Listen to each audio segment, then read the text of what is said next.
Oh, it's time. Time to get radical. Viewer discretion is advised. Welcome to Radical Comment of the Week for January 17th through January 23rd, 2022. These are the very best comments from that time period. Starting out with the three honorable mentions, we have Art Bell, The Winged Avenger, and AGM Perfect. The bronze medal comes to us from Senor Pikachu. These guys with their Begtreon tears think that people will continue to shell out money just to see them flapping their gums in front of expensive equipment and not giving anything productive. I don't mean to sound like a doom and gloom person, but unfortunately, hard times are coming because of inflation and shortages and supply chain issues, and people are less inclined than ever to spend. The moment they raise interest rates, currently at 0.01%, on the dollar to save it from further devaluation, these beggars will be met with very high mortgage rent bills and possibly high credit card loan bills. When this happens, they will go all out with their e-begging tactics to the point where it's no longer possible to hide it anymore. I know none of this is my business, but it mind boggles me to see that they spend whatever they get from their audience to fund their lifestyles, including buying more useless tech to support their YouTube life. I'm not wishing anything against them, but it will be interesting to see the outcome from all these YouTubers when the next financial crisis hits. Will the pay pigs continue to fund them? We'll soon find out. Stay safe, everyone, and stack on precious metals. Cheers. Well, Senior Pikachu, this was 6 months ago, and I'm not sure how the market is inflation-wise. I will tell you, though, we are in the middle of an inflation. Gases went up, used cars went up. I've talked about that various times, and it just seems like everywhere you look, everything is going up in price. Now, I'm not following a lot of the e-beggars these days, but I have no doubt that many of them are stacking on the e-begging, doing whatever they possibly can to squeeze money out of their audience. Now, maybe they can try to hide it a bit. Maybe there might be a bit of a jack up in the joins, maybe a jack up in the Patreon tiers, maybe more live streaming for donations. But I have no doubt that inflation rises and they try to fund their own lifestyles, they will squeeze their own audience for more to put into their channels, and they'll say it's to increase the quality of their channels. But more often than not, they just want your money to fund their personal lifestyles, meaning mostly collecting more rare video games. Thank you, Senor Pikachu. The silver medal comes to us from None Ya Business. It's actually the name. It's, None Ya Business. Styx, Hexenhammer, 6666. Styx is one of the most pathetic e-beggars in the world. It's because he's physically and emotionally incapable of actually getting a job. He's terrified of actually interacting with people. He has social anxiety that's off the charts. The dude's never had a friend in his life. That weird, pretentious twit way he talks, that's how people sound who spent all their childhoods alone and never got to interact with people. So, YouTube's literally his only option, other than selling reprints of goofy old occult text he pulls off of websites and prints out. All that stuff's available for free if people know where to look, so even his books are just more e-begging. He's basically found out that right-wingers will give him views if he tells them the crap they want to hear. So you have an occultist who's promoting theocrats who'd kill him off if he ever got into power, if they ever got into power. He's a total joke, but nobody ever went broke telling idiots that they're smart, and he's figured that out. So they'll support his begging and make excuses for it. Interesting thing you bring up. So a lot of the people that Styx Hex and Hammer 666 pushes his content to, a lot of the rightest of the right wingers, let's be honest here, are not very intelligent. Not very intelligent. So it's a weird situation to where you have somebody that I would say he is an intelligent guy. I mean, he might be, he's a book writer. When it just comes to smarts, math, I was never personally good at math. I will say probably Styx, Hex, and Hammer might be smarter than me in several respects. right? I mean, I'm not a slouch. I'm a pretty smart guy, but that's a guy with a big brain. But the thing is, when you bring up the social anxiety, I could see that. When you bring up that he's physically and emotionally incapable of things, I don't see him lifting anything heavy. So when it comes to a law that means necessary for a male to survive in this world and, just, he's not a guy's guy. But not everyone's a guy's guy. Now, to that point, none of your business. I would say, it's none of my business to actually talk about him and maybe any of his failings outside of YouTube. I usually stick to YouTube if I'm critical of somebody. The guy is an e-bagger. He's an e-bagger, so one thing I have done through the years is criticize e-baggers. Remember the laptop situation?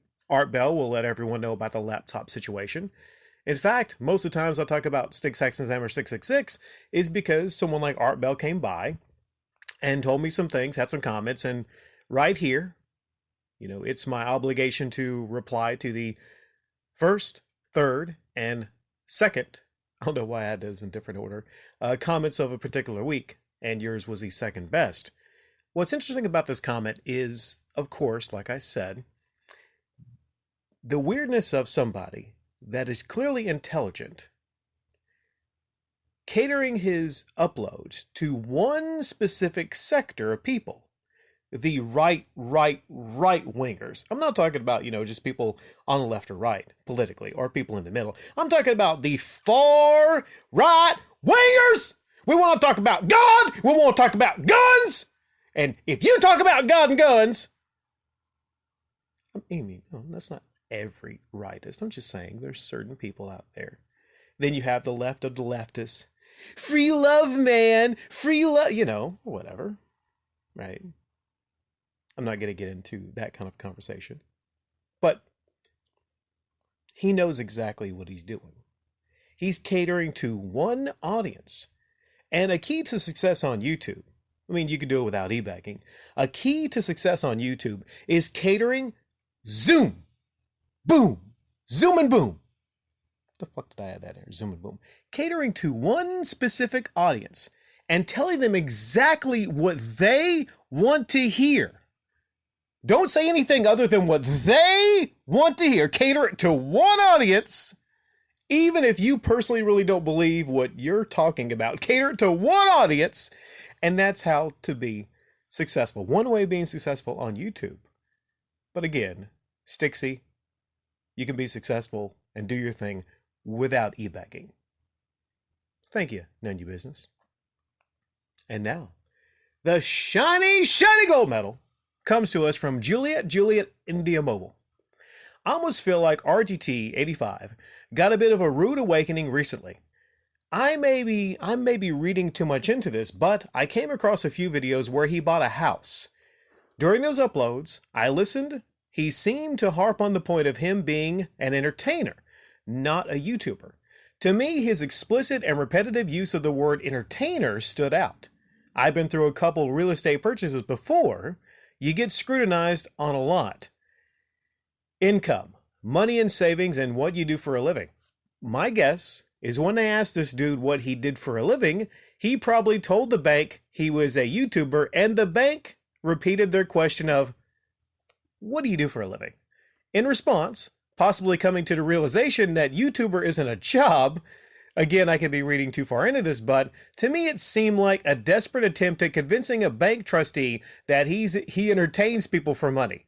Beyond that, his content is blander than dry toast, and he's pretty much slobbing on the knob of one of his fellow Bedcast members. Props to his YouTube members for buying him a home while they're possibly struggling to pay rent.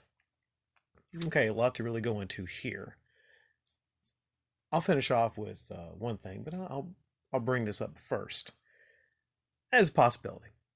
Because if you go to a bank for a loan to buy a house, if you go somewhere for a loan for any reason, they want to know, what do you do for a living? Are you a doctor? Are you a lawyer? Are you here? Are you there? What are you doing? Where are you at? It's important. Because just with anything, if you lend somebody money, you want to know that they have a job and they've been there for a while and they're capable of paying you back. Now, I'm not sure exactly what kind of money RGT85 makes on YouTube. I mean, I'm not even sure about the parameters of his e-bagging, or if he just, if he doesn't specifically e-bag, or he takes donations. I know in the past he would take donations of expensive video games. But I will tell you this. If you go somewhere, then it is not the best of looks to say that you're a YouTuber. Because that's generally not viewed, because it's not technically a job. It's a way of making money, but it's not a job. Thing about YouTube is, a bank would look at that and say, okay, but really, like, what do you do for a living? It's surprising to a lot of outlets, because they think YouTuber, okay, there might be one or two viral people on YouTube, but an average person, they would say, okay, what are you making, a couple hundred, like a month or something like that, maybe a week. They want you to have an actual job. So he had an upload years ago where he was proud to say he left his job for YouTube, but when it comes to means of actually borrowing money, maybe you want to actually have a job. I've always said here that, unless you're on a level of a PewDiePie or something like that, or a Markiplier, or you're generally very well known on YouTube, to where, like, you might actually go somewhere and they're like, oh, Markiplier, oh, PewDiePie, we know who you are, then you want to have a job, some kind of a job, even if it's part-time. You want to always hold on to a job, or have the ability to get a job, or, if, let's just say, if you've been out of working for maybe 10, 15 years, you might not get hired somewhere. It's always good to have a steady job so you can move on from one to the other. Now, I want to finish off by outlining the difference between a YouTuber and an entertainer. There are entertainers on YouTube. There are e-bagging entertainers on YouTube. There are people that could probably transition from YouTuber to actual entertainer or host of a show. One that comes to mind, a person I've been critical of for their e-bagging, would be That's Good Sports, Rob Perna. That person could easily transition from YouTube to being an entertainer. I myself, I could transition easily from YouTube to being an entertainer. Even that little bit about, the gods and guns or whatever, I could turn that into something, maybe a stand-up routine. I could easily transition from YouTube to being an entertainer. Right now, I'm not in the entertainment field specifically. I just have, standard job and I do YouTube, but there might be future plans for me to actually transition into entertainment, voice acting, comedy, talk show host. There's very different things I could probably easily transition into. Not everyone can do that. There's nothing about RGT85, the person or the channel, that tells me that person can easily transition into being an actual entertainer. So there's a bar for entertainment entertainers. 95% of YouTubers, even the bigger ones, don't pass that bar as being able to slot themselves into broad level, regular entertainment, TV, movies, radio. They can't do that. RGT85 is a YouTuber, but he's not an entertainer.